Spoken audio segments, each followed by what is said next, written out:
Hello दोस्तों, आपका स्वागत है आपके अपने चैनल साइंस हॉल में। चलिए दोस्तों, आज हम लोग शुरू करते हैं बायोलॉजी के important objective question and subjective, दोनों तरह का क्वेश्चन है इसमें।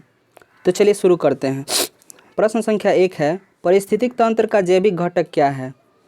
तो इसका आंसर देखिए, निर्माता है, उपभोक्ता है और डिकम्पोजर है। 2 नंबर क्वेश्चन है, मानव पुरुष के अंडकोश को अतिरिक्त उदर क्यों का माना जाता है? तो क्यों माना जाता है? तो मानव विरेचन शरीर की गुहा के बाहर अंडकोश में स्थित होता है, इसीलिए। ओवुलेशन की परिभाषा दें। देखिए, ओवुलेशन जो है, ओवुलेशन अंडाशय से डिंबा निष्कासन एवं मासिक धर्म के 14वें दिन निकलता है ये। अगला क्वेश्चन, शुक्र जनन एवं ओजनेंस के बीच का अंतर क्या है? तो इसका आंसर देखिए, शुक्राणु के जनन को ही शुक्र जनन कहा जाता है। ओजनेंस से जो होता है कि ये ध्रुवीय निकाय का निर्माण होता है, शुक्र जनन के दौरान नहीं बनता है। निषेचन के दौरान एक्रोसोम द्वारा छोड़े गए रसायन के नाम बताइए। तो एक्रोसोम जो छोड़ता है उसको बोलते हैं एस्पेट्रिसिन, स्रावित होता है। एट्रोडर्म एंड एक्टोडर्म के बीच के अंतर बताइए। एस्ट्रोडर्म जो है ये ब्लास्टोसिस्ट का बाहरी सेलुलर लिफाफा है। यह एक एक्टोडर्म गेस्टुला सबसे बाहरी सेलुलर का प्रकार होता है। मानव अपरा स्रावित कौन सा हार्मोन करता है? मानव जो अपरा होता है उससे कौन कौन सा हार्मोन निकलता है? तो एंड्रोजन और HCG। और मानव कोनोडिया गोनोडोट्रोपिन। दोस्तों, कोलेस्ट्रॉम क्या है? तो यह माँ का पहला दूध होता है जो बच्चे को ठीक 2-3 दिनों तक स्रावित होता है। बेसिक्टोम और ट्यूबिक्टोम के बीच के अंतर देखो, पुरुष का जो नसबंदी होता है ना, उसी को बोलते हैं बेसिक्टोमी, और स्त्री का जो होता है ट्यूबिक्टोमी। अगला क्वेश्चन, उन उपकरण के नाम बताएं जो गर्भधारण के विधि के तहत उपयोग किया जाता है। यह है कॉन्डम, डायफ्राम, सर्वाइकल कैप और वाल्ट। किन्हीं 4 STD रोग के नाम बताएं, माने जो है वैसा रोग जो जनन से संबंधित हो। रोग का एजेंट सिफिलिस, उसके बाद HBI, हेपेटाइटिस बी, सुजाक, नेसोरिया सुजाक इत्यादि। आनुवांशिक संतुलन टिप्पणी बताइए। तो एक जनसंख्या में कुल जीन और उसके एलील स्थिर होते हैं, जिसे आनुवंशिक संतुलन कहा जाता है। लामार्क का मुख्य बात क्या है? तो आंतरिक शक्ति के कारण जीवित चीज़ों में लगातार वृद्धि हुई, वातावरण प्रभाव से नई आवश्यकता उत्पन्न हुई जो नई संरचना का निर्माण करती है, उसको ये कहा जाता है समरूप। जो संरचना की दृष्टि से समान हो और कार्य अलग अलग करे, उसको बोलते हैं समरूप। 4 जीवित जीवाश्म के नाम बताएं। ल्यूलसल, लेलिटिमिन, गेंगो, बायोसाइकस। एस्ट्रोलोपोथेंस की विशेषता बताएं।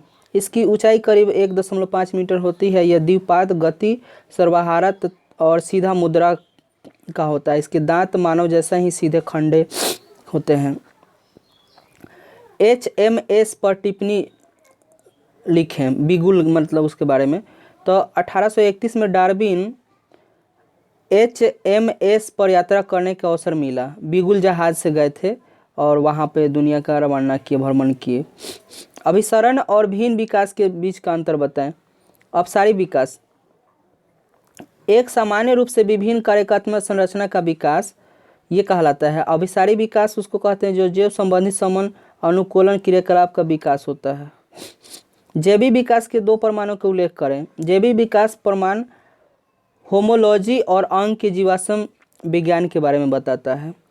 जो चीज़ है शुक्राणु और डिंबों में लिंग निर्धारण के लिए जिम्मेदार होता है वो क्या है? तो जो डिंब चीज़ें में लिंग निर्धारण के लिए जिम्मेदार है, क्योंकि मादा 2 प्रकार के युग्मक पैदा करती है और पुरुष एक ही प्रकार के शुक्राणु पैदा करते हैं।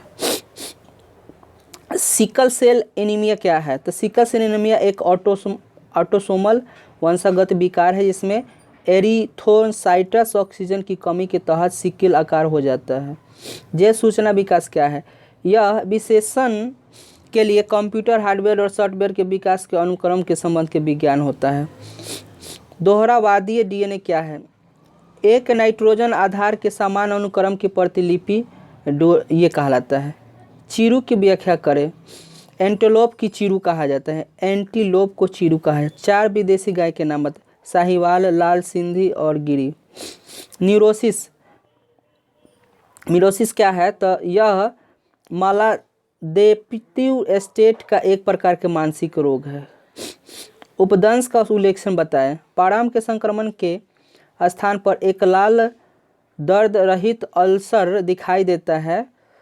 देर से बुखार, लिम्फ नोड, पूरे शरीर में गुलाब, त्वचा और दर्द हो जाता है। ऑप्सोनोजेशन क्या है? ये फागोसाइट द्वारा जनक की पहचान की प्रक्रिया है। सेलुलर प्रतिरक्षा से आप क्या समझते हैं? लिम्फोसाइट द्वारा प्राप्त प्रतिरक्षा कोशिका प्रतिरक्षा कहलाता है। 4 इंडियन कॉर्पस के नाम बताइए। रेहू होता है, कतला होता है, मांगुर होता है और कालबासु होता है। रेशम के 4 प्रकार के नाम बताएं। सहतूत रेशम, तसर रेशम, मूंगा रेशम, अंडी रेशम। कृत्रिम गर्भधारण क्या है?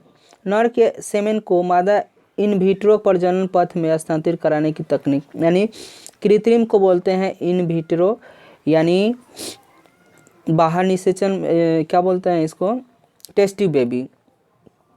डिनब्रीडिंग क्या है? यह शुद्ध रेखा प्राप्त करने के लिए एक प्रजाति के समान जानवर के बीच प्रजनन कराने की प्रक्रिया है।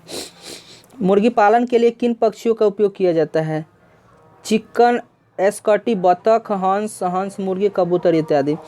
4 कॉन्सिजेंस के नाम बताइए। विकिरण यानी एक्स-किरणें, विकिरणें, ब्रह्मांडीय किरणें। ट्यूमर वायरस, सरसों गैस। जनसंख्या और समुदाय के बीच के अंतर। जनसंख्या एक ऐसा क्षेत्र पाए जाने वाले प्रजाति समूह है, मैंने एक क्षेत्र में पाए जाने वाले। और समुदाय होता है कि एक क्षेत्र में पाए जाने वाले विभिन्न प्रजातियों का समूह होता है। जनसंख्या की किन्हीं 4 विशेषता का उल्लेख करें। जनसंख्या की ये है विशेषता: जन्म, मृत्यु दर, आयु, वितरण, जनसंख्या आकार। सरकोमा के बारे में चर्चा करें। यह कैंसर मेजोडर्म से प्राप्त संयोजी और पेशीय ऊतक में स्थित होता है। हार्बेंसन और संवेदय के बीच के अंतर बताएं। हार्बेंसन यह सर्दियों की नींद है जिसमें जानवर सर्दियों की अवधि में सुस्त रहते हैं, और संवेदय होता है गर्मी में नींद लेते हैं। मरुस्थल जीवों में पाए जाने वाले किन्हीं 2 अनुकूलन बताएं। तो पानी के नुकसान के कम करने के लिए उपकरण विकसित किए गए ताकि पत्तियां, रीढ़ और तना संशोधित हो जाए और इसला के विकसित कर दिए जाए। चराई खाद्य श्रृंखला का निर्माण। घास, टीडा, मेढक, सांप, हॉक। प्राथमिक और माध्यमिक उत्पाद के बीच के भेद। प्राथमिक उत्पाद करीब कार्बन से संश्लेषित दर है और माध्यमिक होता है उपभोक्ता द्वारा कार्बनिक पदार्थ के संश्लेषण की दर है। चारागाह पारिस्थितिक तंत्र का संख्या का निरंतर पिरामिड है। प्राथमिक उत्तराधिकारी और द्वितीयक अनुक्रम में स्पष्ट कीजिए। प्राथमिक अनुक्रम यह क्षेत्र में होता है जो नंगे हो गया तथा मिट्टी की अनुपस्थिति है। द्वितीय होता है यह क्षेत्र में जहाँ पर हाल ही में विकसित हुआ है, जहाँ मिट्टी सबस्ट्रम मौजूद होता है। जैव विविधता के हौस के 2 कारण बताएं। आदत विखंडन हानि, जैव विविधता के अत्यधिक दोहन है। रेड डेटा बुक उसको बोलते हैं जहाँ पर विलुप्त प्रजातियों को रखा जाता है। दोस्तों, अगर ये वीडियो आपको अच्छा लगा हो तो लाइक और सब्सक्राइब जरूर कीजिएगा। Thanks for watching.